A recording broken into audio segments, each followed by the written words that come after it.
10h30, Intégral Placement. 100% placement, 100% BFM Business. Et vous le savez aujourd'hui, le grand thème du jour, c'est la Banque Centrale Européenne. Et ça pourrait bien concerner aussi la gestion collective. On en parle avec Frédéric Lorenzini. Bonjour Frédéric. Bonjour Cédric, bonjour Guy. Bonjour. Qu'est-ce que la décision de la Banque Centrale Européenne aujourd'hui peut avoir comme conséquence pour les investisseurs ? Écoutez, sur le court terme, a priori, pas beaucoup de conséquences. Pas beaucoup de conséquences parce que ces décisions, d'abord, elles sont attendues. Et puis la réalité, c'est que la Banque Centrale n'a pas une très grande marge de manœuvre. On a un taux qui est à 0,25. On peut le baisser, mais on va commencer à jouer sur l'épaisseur du trait parce que même si vous baissez de 15 ou 10 points de base, alors 10 points de base sur 25 points de base, c'est 40%, mais la réalité, c'est que c'est 0,10%, on est sur l'épaisseur du trait, donc a priori, ça ne devrait pas impacter de façon majeure les taux et ni les papiers, c'est-à-dire la valorisation, je vais y arriver, des papiers. Vous savez que les obligations, le prix des obligations évolue en fonction de l'évolution des taux d'intérêt et quand ces taux baissent, ça tend à valoriser le papier. Là, on pense que ça n'aura pas d'incidence majeure. Et puis, dernier point, c'est vrai que les craintes qu'on avait, que les investisseurs obligataires avaient sur une hypothèse de relèvement de taux, pour le moment, elles sont infondées, clairement en Europe, mais quand même aussi pour le moment aux États-Unis. Donc pour le moment, y compris aux États-Unis, on n'a pas de souci ? Écoutez, la croissance est clairement plus forte aux États-Unis qu'en Europe.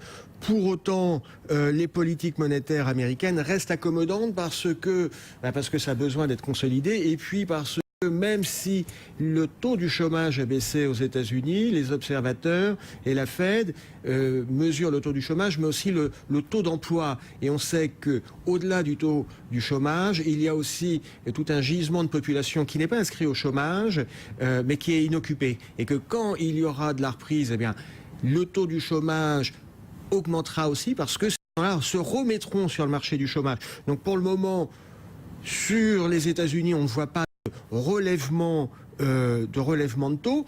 C'est important parce que beaucoup d'investisseurs, à terme, si on a un relèvement de taux aux États-Unis, moi, en tant qu'investisseur obligataire, il faut que j'aille sur des taux courts. Et ce qu'on constate, c'est que au cours des derniers mois, les taux courts ont mal été rémunérés. Ces taux courts qui permettent de se prémunir d'une remontée des taux. Un exemple concret, les fonds investis sur les obligations d'État euros sur un an ont fait à peu près 4,40% sur 12 mois. Et les fonds investis sur obligations d'État euros court terme, on fait 1,40% sur un an. Donc 3 fois moins. Justement, on a bien compris que l'essentiel de la question se ciblait sur les fonds obligataires. Est-ce qu'il y en a quelques-uns comme ça qui tirent leur épingle du jeu en ce moment ? Oui. Alors, c'est vrai que depuis 2 ans, 18, 24 mois, il est de bon ton de dire qu'il n'y a plus rien à faire sur les taux. C'est un petit peu plus compliqué que ça.